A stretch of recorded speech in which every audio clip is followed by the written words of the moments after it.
Hey everyone, and welcome to the second video in a new series we're putting out here from Nielsen Networking on security awareness. And for this video, we're going to follow up with our first video, well, not exactly the same, but a similar topic on stopping the bad guys from getting into your accounts and your computers and other devices, smartphones, whatever.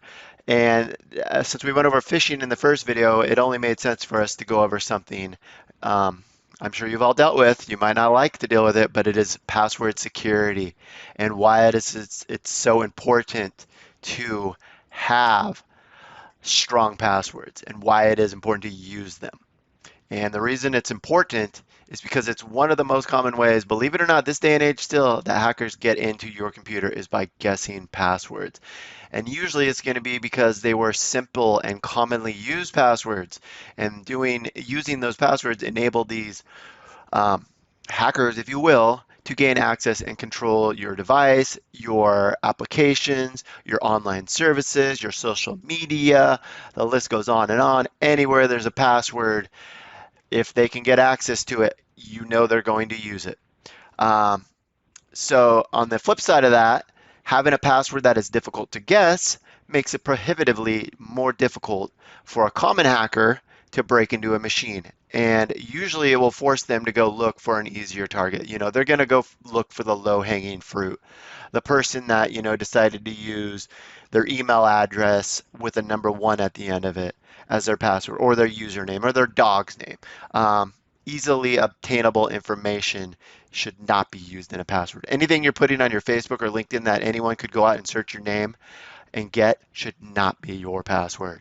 And we'll go over more into that later. But the more difficult the password, the less likelihood that you're going to fall victim to an unwanted intrusion in your system, your iPhone, your social media, yada yada yada. So just to give you an example of what can be done with a weak password versus what can be done or what can be prevented with a strong password, I have this little chart I found out here on the internet, and it goes into a few things here. Personal information. This kind of goes in line with what I just said about your online presence, and a lot of people just neglect presence or not presence online, privacy online, and just throw caution to the wind and say, everyone, here's what I'm doing. Here's what I had for breakfast today. Here's what my daughter's taking to school. Here's her name. Here's the dog's name. Here's my husband's name. Here's where we got married. Here's where we're on anniversary. Guess what? We're going out of town today, meaning no one's at our house.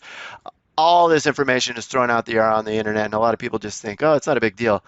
But it is. And people know this, and they know, you might not be on your system for the next week. So if they're going to try to break into your password, this is a great time to do it.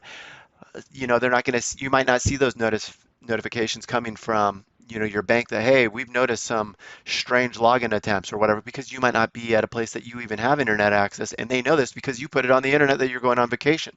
Um, so that's very important. And usually they can get a lot of that information and guess a password. And what this chart says is within 20 guesses, 5 minutes, they can manually go out and do that. Social engineering, this is where they might talk to coworkers of yours, friends of yours, try to find out a little more information about you. And this is used usually more for phishing. That's where they're going to target those emails and send them to you. So I'm surprised that it actually shows up here, but it does make sense if they're going to try to guess your passwords that they find out about you. Um, the American Dictionary, and this sounds ridiculous even to me, being in the security industry, but you know what? Who's going to stop them from going out there and going through that dictionary and trying every single word in that dictionary as your password? They might add a one on it or a pound sign or whatever, but what if they do it? I don't think they will, but theoretically they could. So we're going to just skip down here to go to the kind of old standard for what was considered a good password, and that was 8 characters alphanumeric. They're claiming that this can be cracked in 3.4 minutes. But if you now go down to a 12 character alphanumeric, it's going to take them 96 years. And that's going to be a topic we're going to discuss in the next section. And that is, they are now saying that length, you know, grouped with complexity, but it used to be complexity, complexity, complexity. Now they're actually saying length is even more important than complexity. You still need to do both, but they're actually saying having a longer password is better than having a very complex, shorter password. So using strong passwords. And this is from NIST, which is the National Institute of Standards and Technology. For 2022, these are their current guidelines as of the time of this video. They recommend that length should take precedence over complexity. And they recommend that it is at least 8 characters and up to 64 characters. That is a lot of characters, and no one I know is going to do that. But if you do, you will probably have the most uncrackable, the most secure password ever, especially if you throw some complexity in there. They also recommend using a combination of uppercase, lowercase numbers, and special characters in your password. Ideally, each of one, meaning one uppercase, one lowercase, one number, one special character. I threw a password up here that is, this password is kind of secure, and it actually would be, except for I use dictionary words and just replace them, which it would be pretty secure, but it wouldn't be as secure as using some random sentence where you take the first letter of each word in that sentence and that becomes your password. Um, do not use words from a dictionary, like I just said. Even with it says without modification, but even with modification, do not use repetitive or consecutive characters. Do not use password 12345 or password 11223344. Do not use your real name. Do not use your username. Do not use your family name. Do not use your dog name, your best friend's name, the street you lived on when you were a child, any of your secret answers. Do not use those as your password. Do not use anything that they can tie back to you without, well, just don't do it. Avoid frequent password resets. This is a big one. This is new. They used to say, hey, change your password every 30 days, every 90 days. That's imperative you do this. They're actually saying now password resets should only be employed if there's suspicion that you have been compromised. The reason they're saying that is because people are getting so annoyed by changing their password. What they do is they go out there and they reuse the same password, but they add a 1 to the end of it, or they add a pound sign or an exclamation point or whatever it is. They're lazy. They use that same password and they add 1 character to the end of it. So the problem with that, and I'll actually show you that in a second here, is if you're using one of these passwords and you have a website you're using that gets compromised and they steal the passwords from that site, they have that password. You might have been using that password at that time. You may have changed it and added a 1 to it, but guess what? They know the root of that password. It might have been my dog is very nice. Now your password is my dog is very nice pound sign. Guess what? They're going to try those passwords and they're going to add the 1 and the pound sign. They're going to add the 2s and the 3s and they're going to add all of these combos, but they already have the core of your password there. Now they just, instead of having to break that whole password, they only have to break a couple characters. And this is a big one as well. Never share passwords. I know this is something a lot of companies do. They don't want to pay the subscriptions fees. They don't want to sign up a lot of accounts. But doing so can really cause problem because if they get one, and let's say someone at home uses the same password they're using at work and you're sharing that account across your company, they get hacked, they take it to work, you get hacked at work. Now, not only do you have a compromise situation, but you might have a liability claim. What if you are, you're against the terms of service for this website you're using, you break their terms of service and they come after you because you are now liable because you did not follow the standards and policies they put forth that you agreed to when you signed up and clicked that little notification, all that legal stuff that no one pays attention to.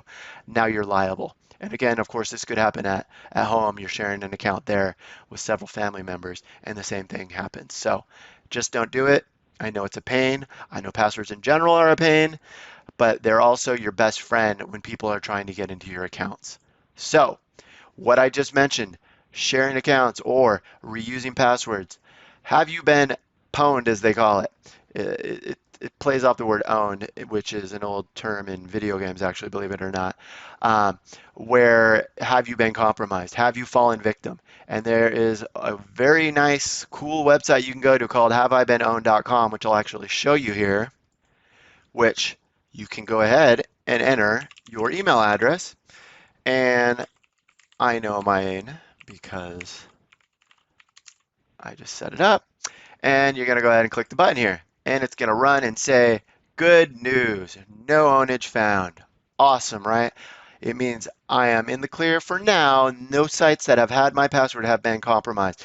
If you get here and you find that your email address is tied to these accounts that have been owned, as they call them, or pwned, go out and change your password if you have not. And it will even show you the password that has been compromised. And you can go back and say, you know what, I'm still using that password, but you know what, I've added an uppercase, a lowercase, and a pound sign. I'm cool, right? No, you're not. Change that password and make it something completely different. You don't want them coming after you.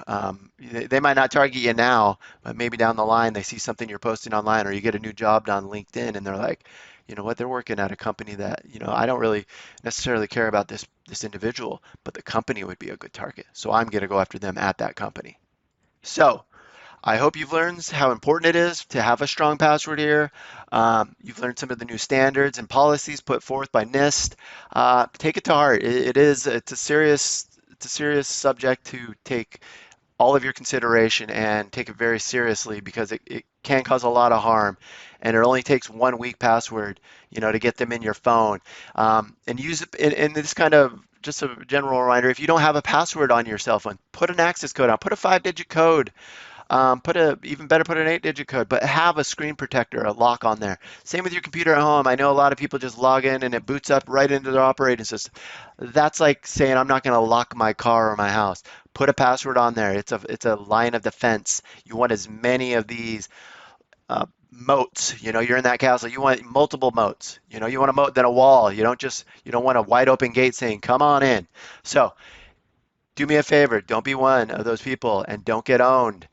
If you enjoyed this video or you found it knowledgeable, feel free to share this. I would really love a like. That'd be great. We're a new channel starting up. Any love would be appreciated. Subscribe. Future videos we're going to roll out. We plan to put out a lot in the next couple weeks and keep it up and ramping it up. And not just security awareness videos. We're going to go into all kinds of, you know, even just basic how to update my computer with Windows. How do I, you know, if I'm getting this error, how is this fixed? All kinds of things computer related.